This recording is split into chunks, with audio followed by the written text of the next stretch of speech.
할렐루야. 아멘. 우리 옆에 분하고 한번 인사합시다. 잘하셨습니다. 잘하셨습니다. 한 번 더 인사합시다. 당신을 위해 좋은 일이 시작되었습니다. 당신을 위해 좋은 일이 시작되었습니다. 아멘. 본문의 제목을 한번 같이 읽습니다. 깨끗한 양심을 따라 행하라. 깨끗한 양심을 따라 행하라. 성경 안에서 사랑장이라 불리는 고린도전서 13장은 고린도전서 13장 5절에 사랑에 관해 이렇게 정의합니다. 사랑은 자기의 유익을 구하지 않는다 말합니다.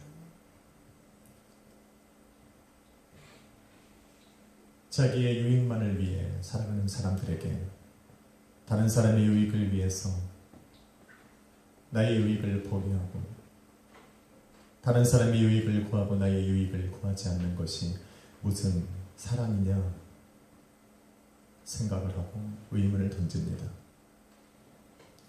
당연한 생각입니다.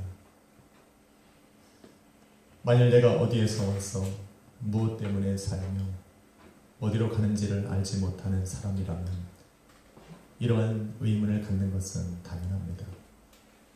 또한 자신이 장착해야 할 곳이 이 땅이 아닌 하나님의 나라요 하나님의 심판대 앞에 서야 한다는 것을 모르는 사람이라면 이러한 생각을 갖고 살아가는 것은 당연합니다.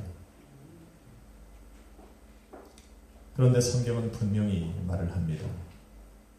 모든 사람은 하나님께로부터 와서 하나님의 영광을 위하여 살며 하나님께로 돌아간다 말을 합니다. 믿으시면 아멘 합시다. 하나님께서 천지 만물과 인간을 창조하신 목적도 바로 하나님의 영광을 나타내시기 위함이며 타락한 인간을 예수 그리스도의 보혈로 대속하신 이유도 하나님의 그 선하신 뜻과 그 영광을 위해 살아가기 위함인 것입니다. 그러기에 예수 그리스도의 피로 새 생명을 얻은 성도들은 하나님의 선하신 뜻과 그의 영광을 위해 살아가야 하는 의무가 있는 것입니다. 한번 인사합시다. 하나님의 영광을 위해 살아갑시다. 하나님께서 영광 받으시는 일은 무엇일까? 하나님께서는 죄로 말미암아 세상에서 죽어가는 당신의 자녀들이 예수 그리스도의 십자가의 복음을 듣고 믿음으로 회개하고 돌아서서 다시 하나님께로 돌아올 때 그들을 통해서 영광을 받으십니다. 왜냐하면 그들을 주관하고 있던 사탄 마귀가 예수 그리스도의 십자가의 복음 앞에 항복하기 때문인 것입니다. 그러기에 저와 여러분은 많은 사람들을 구원하는 것으로 하나님께 영광을 돌릴 수가 있는 것입니다. 그러기에 예수 그리스도의 십자가는 죄인을 구원하시고자 계획하신 그 하나님의 절정이며 이 세상 가운데 그 하나님의 선하신 뜻을 나타내는 그 사랑의 확증입니다. 예수님께서는 그러기 위해서 당신의 십자가를 선택하셨고 십자가 위에서 자신을 철저하게 내어주사 대속의 죽음으로 하나님께 영광을 돌린 겁니다. 예수님께서 짊어지시고 예수님께서 담당하셨던 그 십자가에 예수님께서 취하셨던 자기의 유익은 없습니다. 성도는 자기 십자가를 짊어지고 예수 그리스도의 발자취를 따라가는 예수님의 제자들입니다. 맞습니까? 아멘. 성도가 짊어진 십자가는 예수님께서 죄인들을 위해 당신을 내어주신 것처럼 다른 사람들을 위해 자기를 포기하고 내어주는 것을 의미합니다. 그러기에 성도가 자신이 짊어진 그 십자가에 자신이 취하는 유익은 찾아볼 수 없습니다. 그러기에 그 십자가가 하나님의 사랑의 절정이고 확증이듯이 저와 여러분이 내 자신의 유익을 구하지 않고 다른 사람의 유익을 구하고 그들의 구원을 위해 사용하는 것이 바로 사랑이라 말하는 것입니다. 사도 바울은 본문 23절에 이르길 모든 것이 가하나 모든 것이 유익한 것이 아니고 모든 것이 가하나 모든 것이 덕을 세우는 것이 아니라 말하면서 유익하고 덕을 세우는 일이라면 그래서 그것으로 하나님께서 영광을 받으시고 하나님의 선하신 뜻이 이루어지는 것이라면 자기의 유익을 포기하겠다 말하는 겁니다. 덕을 세우다. 다른 사람을 좋게 하는 의미로 생각할 수도 있겠지만 성경에서 덕을 세우다 라고 하는 원어는 오이코도메오라는 단어입니다. 다시 말해서 집을 뜻하는 오이코스라는 단어와 세우다, build 라고 하는 단어의 의미를 갖고 있는 데모라는 원어가 합해져서 하나님께서 거하시는 거룩한 집을 세우다, 거룩하신 예수 그리스도의 몸된 교회를 세우다 라는 의미를 갖고 있는 단어입니다. 다시 말해 믿지 않는 불신자들에게 예수 그리스도의 복음을 전하고 그들로 하여금 믿음으로 회개하고 돌아서서 하나님의 거룩한 집이요 성전이요 예수 그리스도의 몸된 교회가 세워지도록 하게 하는 것, 그것이 바로 덕을 세우는 일이다 말하는 겁니다. 왜 그럴까? 그 사람이 하나님의 거하시는 집이 될 때 하나님은 그들 안에 거하셔서 그들의 삶을 인도해 가시기 때문입니다. 예수 그리스도의 몸된 교회가 될 때야 비로소 하나님께서 그들의 삶에 비례를 채우시고 그들 가운데 성령으로 역사하며 인도해 가실 수 있기 때문입니다. 그것이 그들에게 유익이라는 것을 알기 때문에 덕을 세우라 말하는 겁니다. 부모는 왜 자녀들을 위해서 자기의 유익을 포기합니까? 자녀가 잘 되는 것이 자신들에게 기쁨이라 여기기 때문입니다. 왜 자녀를 위해 자신을 헌신합니까? 자녀가 잘 되는 것이고 자기가 잘 되는 것이라는 것을 알기 때문에 그렇습니다.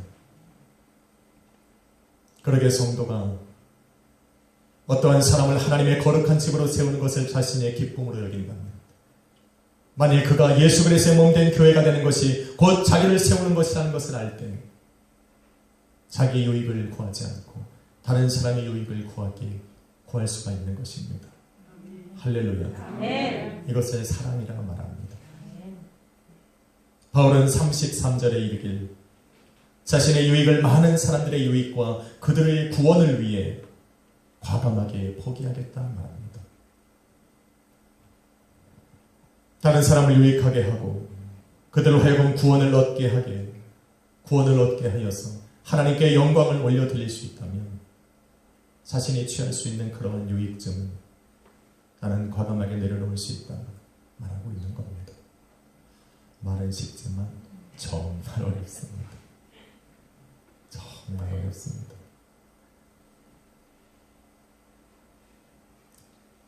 바울은 자신이 포기한 그 한 가지 예를 들어서 31절에 이렇게 말합니다. 먹고 마시고 행할 수 있는 나의 자유, 그것이 성도를 세워서 거룩한 집이 되게 하고 예수 그리스도의 몸된 교회가 되는, 그래서 하나님께 영광을 돌리게 할 수만 있다면 자신은 그것을 내려놓겠다 말하는 겁니다. 하나님의 영광을 위해 사용하라. 이것은 바로 성도가 기준으로 삼아야 할 성도의 삶의 원리입니다. 먹고 마시고 행동하는 것, 인간이 살아가는 삶의 가장 기본적인 것입니다. 그래서 인간의 가장 그러한 삶을 상징적으로 표현할 때 먹고 마시고 행동한다 말을 합니다. 그래서 사도 바울이 먹고 마시고 행하는 것으로 하나님께 영광을 돌리라 말하고 있는 것은 그들의 너의 삶의 모든 것을 통해서 하나님께 영광을 돌리라는 말입니다. 비록 내가 먹고 마시고 행동하는 것에 자유가 있고 행동하는 그 일에 양심의 꺼리낌이 없다 할지라도 그 자유와 양심이 하나님의 영광을 위해 사용되어지지 않는다면 나는 하지 않겠다 말하는 겁니다. 성도가 가진 자유와 양심은 무엇입니까? 저는 앞선 설교의 말씀 속에 성도가 가진 자유에 대해서 이미 말씀을 드렸습니다. 그렇다면 양심은 무엇입니까? 사람들은 흔히 당연한 것을 하지 않는 사람들을 보며 양심도 없냐? 말합니다.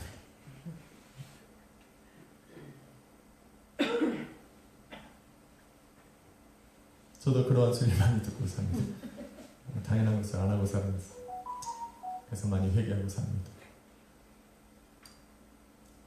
당연한 것.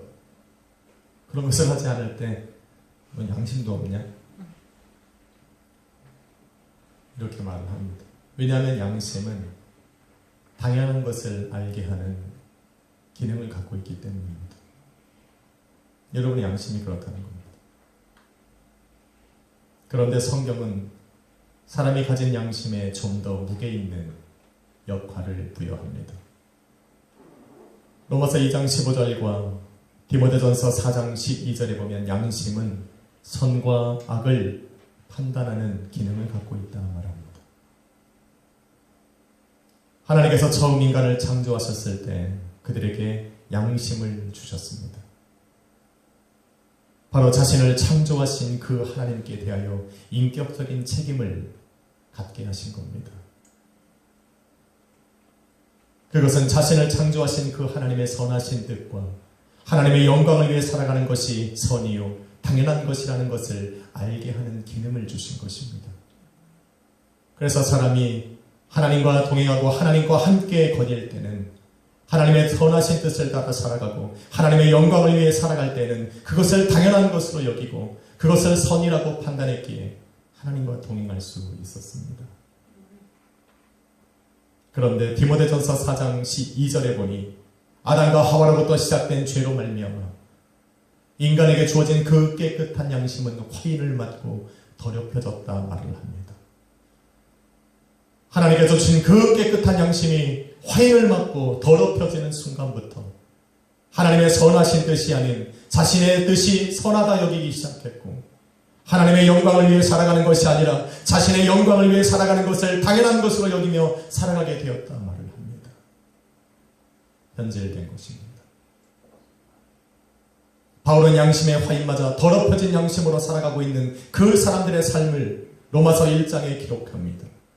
그들 안에는 하나님을 알만한 것이 있고 하나님을 알고 있음에도 불구하고 하나님을 영화롭게도 아니하고 감사하지 아니하고 오히려 그 생각이 허망하여지고 미련한 마음이 어두워졌어 스스로 지혜롭다 하지만 어리석은 일만 하며 살아간다 말을 합니다. 또한 이와 같은 일을 행하는 것이 하나님께서 죽음에 이른다라고 말씀하셨음에도 불구하고 자신만 그 일을 행할 뿐만 아니라 자신과 같이 그러한 일을 행하는 사람을 옳다 말하며 살아가고 있다 말을 합니다.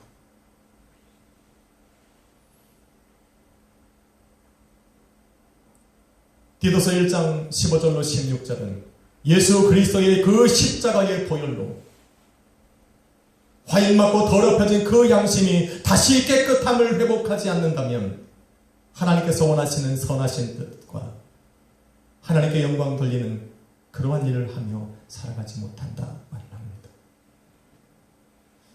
우리 이사야가 깨끗한 양심을 가집시다.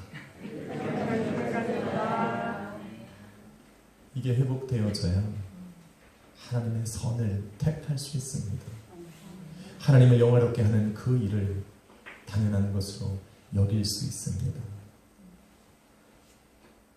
바울은 이렇게 자신이 살아왔다 얘기를 합니다. 예수 그리스도를 만나서 더럽혀진 자기의 양심이 깨끗함을 회복하기 전까지는 세상 사람들과 마찬가지로 자기가 생각하는 그것을 선이라 여기고 자기 이름을 위해서 세상을 살아가는 것이 당연하다라고 여기며 살아왔다 말합니다. 그런데 그랬던 사도 바울이 다메섹으로 가던 중에 부활하신 예수 그리스도를 만났고 진리와 마주하게 된 겁니다. 그리고 믿음으로 화인 맞아 더럽혀진 자신의 양심이 깨끗해졌을 때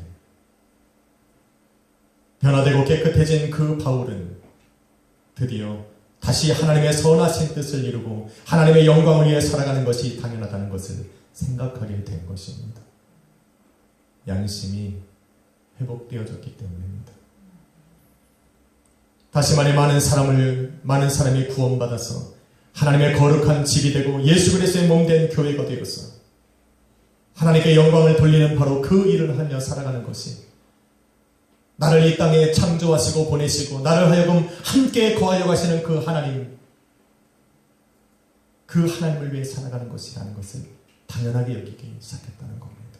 바로 이 일에 자신의 유익을 포기하고 자기의 자유와 자기의 양심을 내어줄 수 있다 말하고 있는 겁니다. 29절에 보니 내가 말한 양심은 너희의 것이 아니라 다른 사람의 것이라 말하는 이유도 여기 있습니다.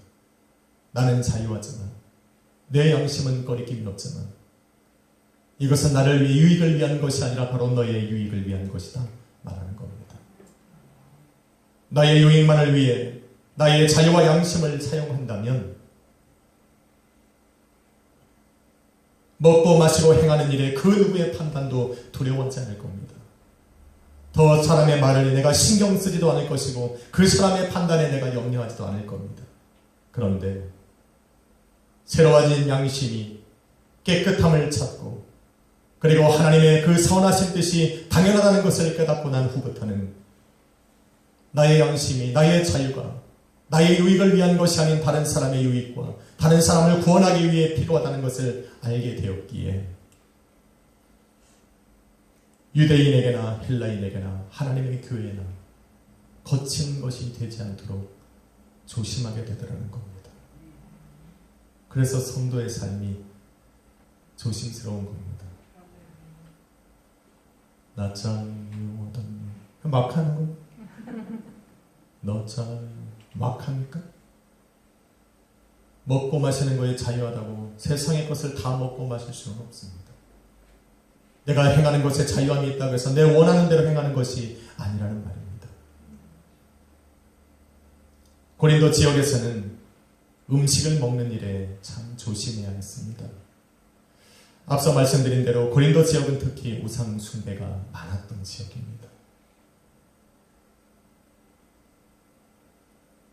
시장에서 파는 대부분의 고기와 음식들이 우상의 제단 앞에 올려졌던 제물들이 많았습니다. 거기에 나는 바알의 제단에 올려졌던 제물이다. 도장 찍어서 내놓는 사람이 어디 있습니까?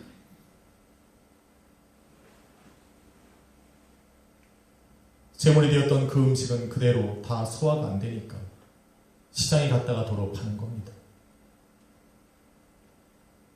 본문 25절에 무릇 시장에서 파는 것은 양심을 위하여 묻지 말고 먹으라 할 정도로 시장에서 파는 고기와 음식들 중에는 제물로 올려졌던 음식들이 많았다는 겁니다. 심지어 27절에는 불신자들 중에 누가 성도된 너희를 초대했을 때 너희가 가고자 한다면 그들이 차려놓은 것은 무엇이든지 양심을 위하여 묻지 말고 먹으라는 겁니다.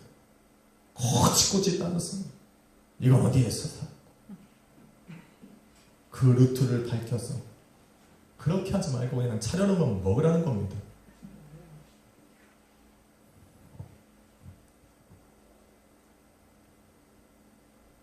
하나님을 알지 못해 우상을 섬기고 예수 그리스도를 믿지 않는 세상 사람들에게 우상의 제물을 먹는 것은 자연스러운 겁니다.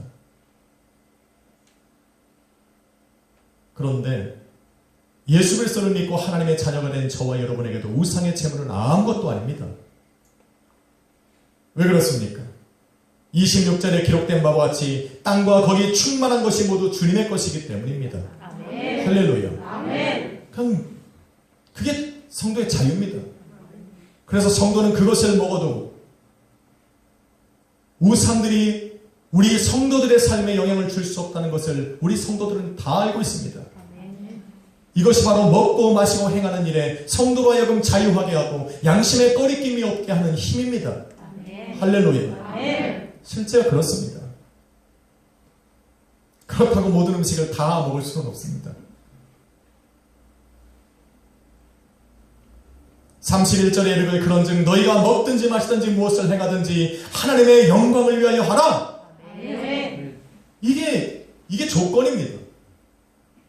너는 먹고 마시고 행하는 일에 있어 자유함이 있고 양심의 꺼리낌을 가질 수는 없지만 안 와도 되지만 그것이 하나님의 영광을 위한 것이 아니라면 스탑! 하지 말라는 겁니다. 이 전제 조건이 따릅니다.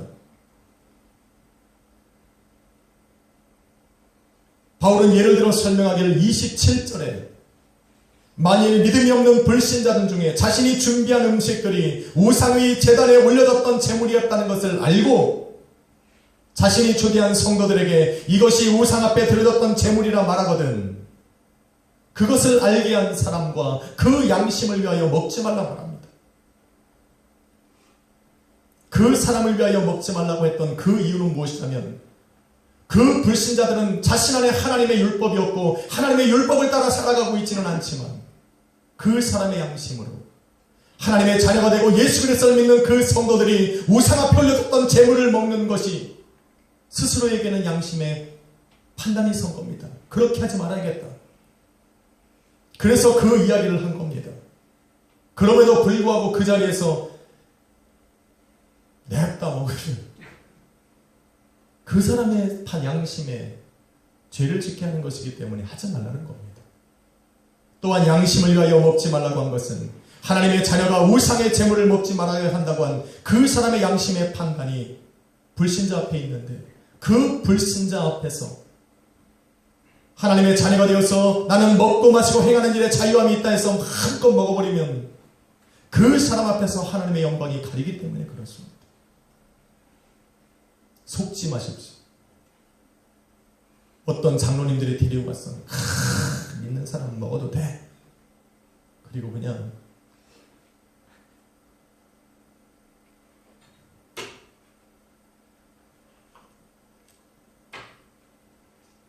장로님이 하셨으니까 괜찮겠지. 신앙 좋은 집사님이 새 성도 데리고 갔어. 괜찮아.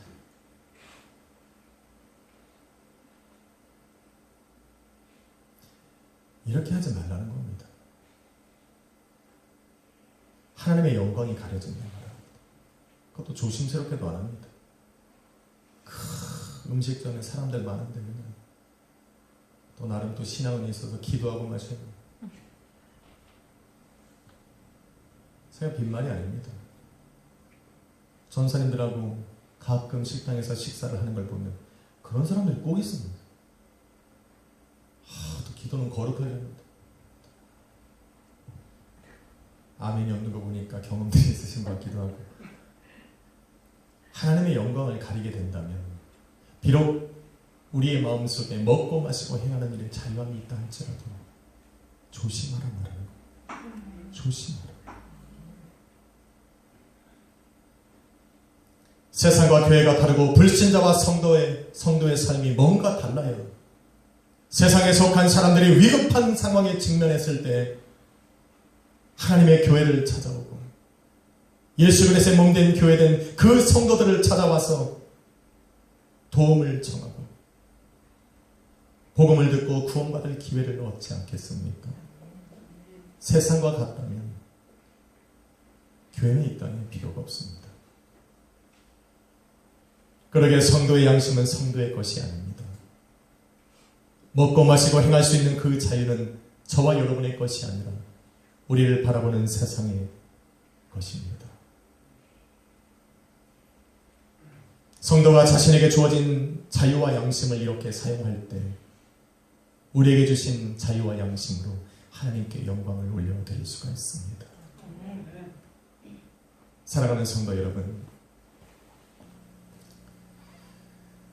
감리교회 창시자 요한 웨슬리는 인간의 주된 목적은 하나님을 영화롭게 하는 것이고 영원토록 그분을 즐거워하는 것이라 말을 합니다.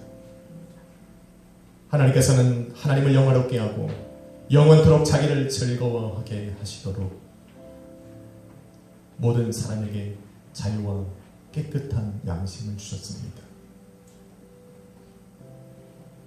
하나님의 선하신 뜻을 알 수 있는 깨끗한 양심을 모든 인간에게 주셨어.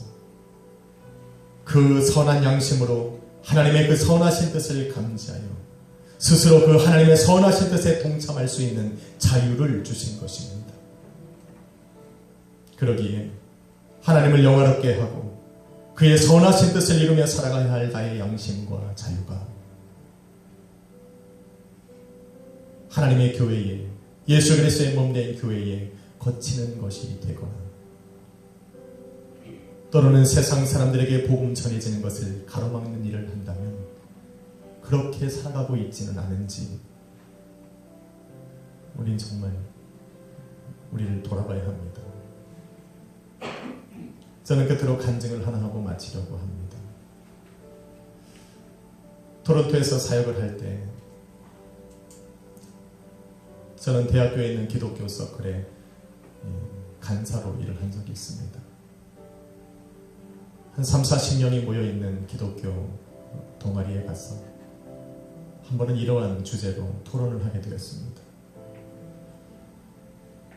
믿는 자들의 술 마시는 것에 관하여서 너희는 어떻게 생각을 하느냐 물었습니다. 그 자리에 앉아있던 모든 학생들이 의외로 술 먹는 것에 굉장히 관대했습니다. 자유하다는 겁니다.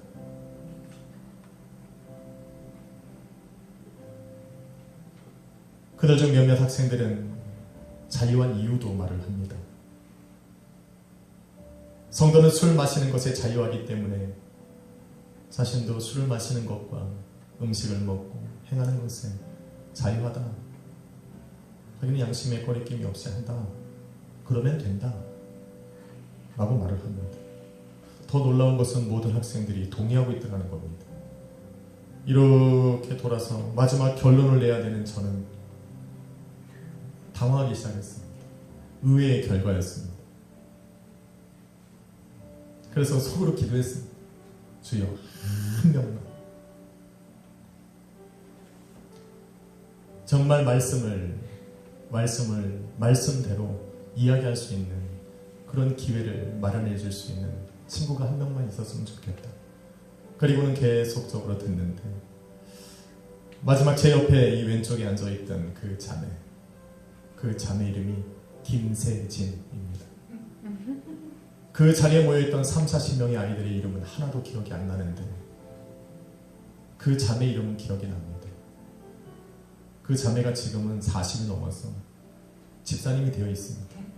좀 있으면 우리 교회 올 겁니다. 그때 한번 간증을 시켜보죠. 왜 그랬는지. 그 자매가 일어나서 이렇게 말을 했습니다. 나는 술을 마시지 않겠다. 자신이 술을 마시지 못해서도 아니고 술을 먹는 것이 죄이기 때문도 아니다. 단지 자신에게는 술을 마실 수도 있는 자유도 있고 마시지 않는 자유도 있으니까 나는 마시지 않는 것을 선택할 것이다 말합니다. 그렇게 선택했다 말합니다. 술을 마실 수 있는 자유가 자신의 신앙의 장애가 되고 믿음으로 살아가는 그 삶의 방해가 되기 때문에 내 양심이 그렇게 말을 하고 있다 말합니다. 나는 많은 사람들에게 예수 그리스도의 복음을 전하기를 원하는데 그것이 복음을 가리는 거치는 것이 된다고 내 양심이 말하기 때문에 나는 내 자유를 포기하겠다 말한 겁니다. 본문에서 바울이 내게는 모든 것이 가하지만 덕을 세우는 것이 아니고 다른 사람에게 유익을 줘서 그들을 구원하는 것이 아니라면 나는 과감하게 포기하고 영원히 먹지 않겠다라고 얘기한 그 말과 다르지 않습니다. 저는 너무나도 고마웠습니다. 감동받았습니다. 그래서 지금도 이름을 기억합니다. 그 자매와 지금도 연락을 하고 신앙으로 함께 살아갑니다. 성도는 먹고 마시고 행동하는 것에 자유가 있습니다. 저는 그래서 누구를 정죄하거나 그런 거 안 합니다. 그러나 그 자유로 다른 사람에게 유익을 주고 그들을 구원에 이르게 하기 위해서는 먹고 마시고 행하는 나의 자유를 조심해야 합니다. 그것이 하나님의 선하신 뜻과 하나님께 영광을 돌리는 일이라고 내 양심이 말하고 있을 때 그 자유를 사용해야 합니다. 만일 그것에 하나님의 복음에 교회에 또 성도된 여러분과 저의 삶에 믿음의 그 삶을 걸어가는 그 길에 방해가 되고 장애가 된다면 우리는 깨끗한 양심이 요구하는 대로 내 자유를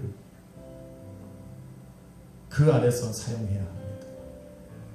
그것이 우리에게 주신 진정한 자유고 하나님께서 우리에게 양심을 주시고 깨끗하게 하신 목적입니다. 힘듭니다. 근데 그렇게 살아가 보려고 또 오늘도 싸우는 겁니다. 할렐루야. 어쩔 수 없는 상황이 여러 번 안에 있음을 저도 압니다. 그래서 싸우는 겁니다. 깨끗한 양심을 따라 행하는 것, 한 주간 여러분이 또한 마음에 담아두고 믿음의 결단을 내리고 한번 도전해 봐야 할 삶의 주제이라 믿습니다. 한번 인사하고 마칠까요? 깨끗한 양심을 따라 살아갑시다. 아멘이십니까? 그러한 삶을 살 때, 결단해 볼 때 오늘도 하나님께서는 여러분을 도우실 겁니다. 기도하겠습니다. 걸어가신 아버지 하나님, 오늘도 우리는 예수 그리스도의 보혈로 깨끗하여졌으니 오늘도 여전히 화인 맞은 양심처럼 더럽혀진 양심처럼 살아가고 있지는 않은지 오늘도 당신 앞에 회개하며 나아갑니다. 오늘도 내가 자유가 있다 해서 먹고 마시고 행하는 일에 무절제하게 나의 유익만을 위해서 행하며 살아왔던 나를 회개합니다. 그러한 일을 하면서도 내 자신을 옳다 여기고 또한 그러한 일을 행하는 사람들 또한 옳다고 말하며 살아왔던 나를 회개합니다. 용서하여 주시고 다시 한번 깨끗하게 만들어 주셨던 그 양심이 인도하는 대로 하나님의 선하신 뜻을 분별하고 하나님의 영광을 위한 삶을 당연한 것으로 여기며 살아갈 수 있는 그런 우리 약수의 교회 성도님들 되게 하여 주옵소서. 귀한 말씀 주심에 감사하고 예수님의 이름으로 기도했습니다. 찬양 하나 드려볼까요? 내 마음의 주를 향한 사랑. 내 마음의 주를 향한 사랑이 나의 말엔 주가 주신 진리로 나의 눈에 주의 눈물 채워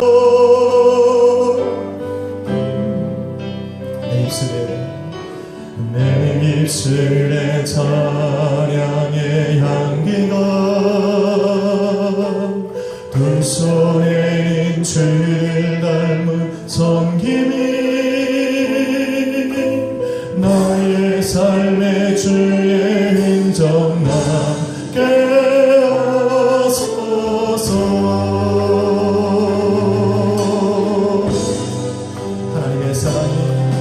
하나님의 사랑이 영원히 함께하리. 십자가의 길을 걷는 자에게 숨겨져의 삶을 사는 이에게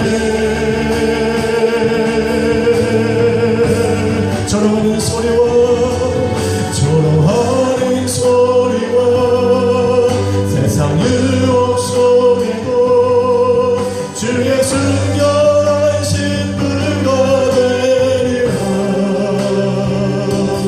내 생명 주님께 드리리. 한 번 더 찬양합시다. 내 마음에 주를 향한 사랑이 내 마음에 주를 향한 사랑이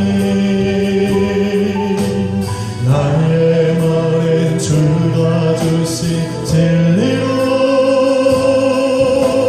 나의 눈에 주의 눈물 채워주소서.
승려자의 삶을 승려자의 삶을 사는 이에게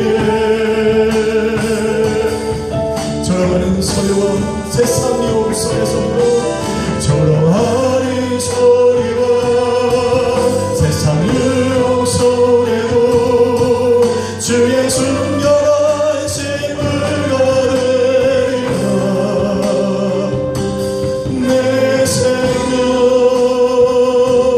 주 이 시간 한번 기도합시다. 아버지 그 양심이 인도하는 대로 아버지 주의 영광을 위해 살아가게 하여 주옵소서. 회개하고 기도하는 마음으로 기도합시다. 주여